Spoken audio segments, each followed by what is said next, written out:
আমদানি, সেরকম আমাদের দেশের মানুষ বিদেশ থেকে ওই পরিষেবাগুলো নিতে পারে। যখন আমাদের দেশের মানুষ বিদেশে ওই পরিষেবাগুলো কিনবে, তখন আমাদের দেশে টাকাটা বেরিয়ে যাবে।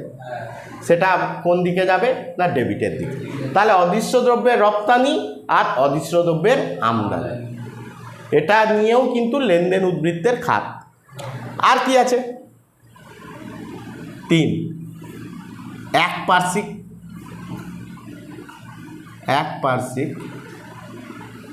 হস্তান্তর। একপার্শ্বিক হস্তান্তর থেকে পাওনা আর একপার্শ্বিক হস্তান্তরে দেনা। তাহলে একপার্শ্বিক হস্তান্তরে পাওনাটা কি না দান অনুদান। কি বলছি? দান আর অনুদান, এগুলো যখন আমরা বিদেশ থেকে পাচ্ছি, নট দিচ্ছি, পাচ্ছি, তখন কিন্তু সেটা আমাদের ক্রেডিটের দিকে ঢুকবে। কীরকম? আচ্ছা, দান আর অনুদানের মধ্যে পার্থক্য জানো?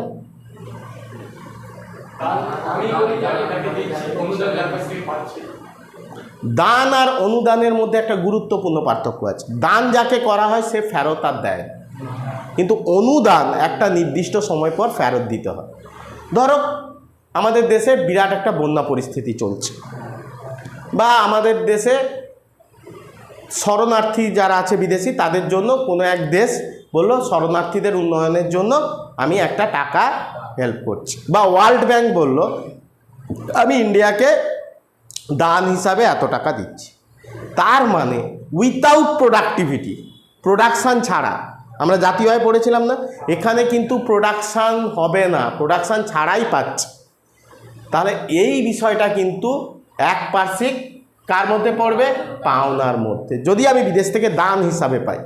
আর যদি অনুদান হিসাবে পাই, ফেরত দিতে হবে, বাট যখন পাচ্ছি তখন সেটা আমার পাওনা হিসাবে আসছে। তাহলে একপার্শ্বিক পাওনা, এর সঙ্গে কিন্তু উৎপাদনের কোনো প্রশ্ন জড়িত নেই। প্রশ্ন দিয়ে দিতে পারে যে উৎপাদনের সঙ্গে কি একপার্শ্বিক দেনা বা একপার্শ্বিক পাওনা বা একপার্শ্বিক হস্তান্তর বা একপার্শ্বিক দেনা পাওনার সম্পর্ক আছে?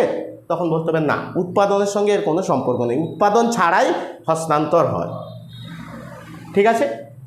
তাহলে এরকম যেমন আমরা দান অনুদানের মাধ্যমে পাওনা হতে পারে, তেমনি দেনাও হতে পারে। তাহলে একপার্শ্বিক পাওনা আর একপার্শ্বিক, এদিকে কি লিখব? দেনা।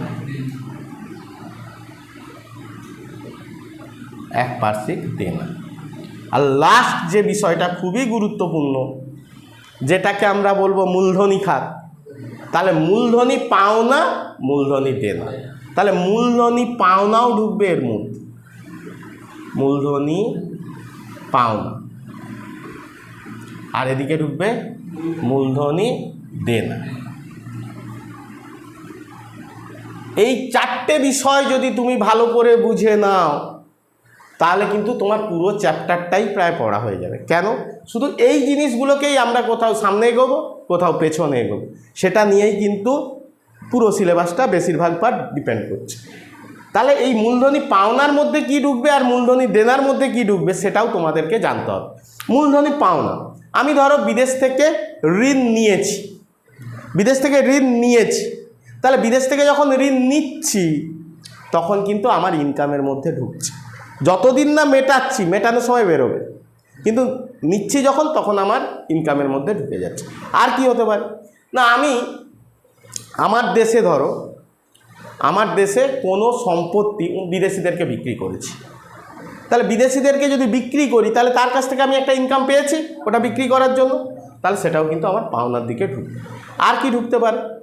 আর ঢুকতে পারে যে আমার কাছ থেকে যে লোনটা বিদেশিরা নিয়েছিল বা আমার দেশের কাছ থেকে যেটা নিয়েছিল সেটা যখন ফেরত দিচ্ছে, সেই ফেরত দেওয়ার পার্টটা কিন্তু এই মূলধনী পাওনার মধ্যে ঢুকবে।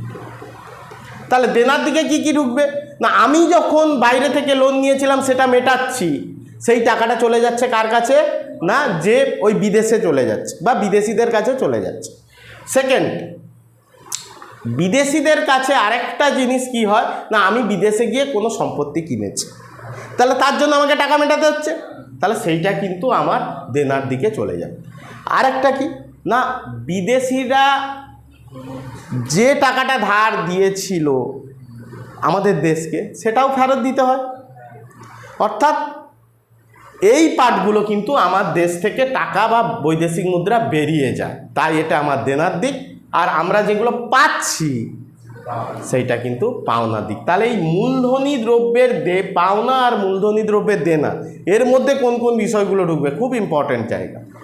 আর এই চারটেকে সামেশান করলে বা চারটে বিষয়কে যদি আমি যোগ করে ফেলি, মানে এদিকে যা যা পাচ্ছি তার যোগফল, এদিকে যা যা পাচ্ছি তার যোগফল, এই পার্টটা যদি বড় হয়ে যায়, এই পার্টটা যদি ছোট হয়ে যায়, তাহলে কিন্তু আমাদের দেশের অবস্থা খারাপ, লেনদেন উদ্বৃত্ত তখন ঘাটতিতে থাকবে। আবার যদি এই পার্টটা বড় হয়ে যায়, এই পার্টটা ছোট হয়, তাহলে কিন্তু আমাদের দেশের পক্ষে আছে, তখন লেনদেন ব্যালেন্স উদ্বৃত্তে থাকবে। এটাকে লেনদেন ব্যালেন্সে উদ্বৃত্ত না লিখেও আমি বলতে পারি লেনদেন ব্যালেন্স। এই উদ্বৃত্ত হবে না ঘাটতি হবে না সমান হবে, সেটা ডিপেন্ড করছে এর উপর। তাহলে মূল লেনদেন ব্যালেন্স তৈরি কাকে কাকে নিয়ে?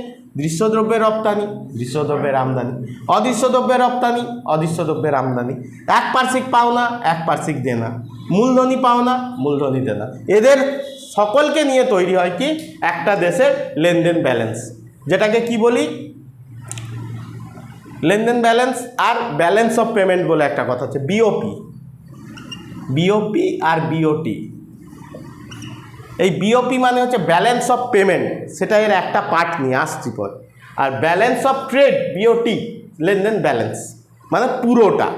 এই পুরোটাই কিন্তু কোনো একটা অর্থনীতির স্বাস্থ্য কেমন আছে, কোনো একটা অর্থনীতি ভালো দিকে এগোচ্ছে না পেছোচ্ছে, বা তার ভেতরের অবস্থা কেমন, সেটা বুঝতে সাহায্য করে লেনদেন ব্যালেন্স বা ব্যালেন্স অফ ট্রেড।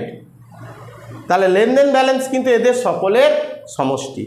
এইবার তুমি বলবে যে স্যার তাহলে কী করে আপনি বলছেন যে এইটা বেশি না এইটা কম, সেটা একটা সংখ্যা তত্ত্ব দিয়ে আমাদেরকে করতে হবে। আপাতত এই পার্টটা বোঝো।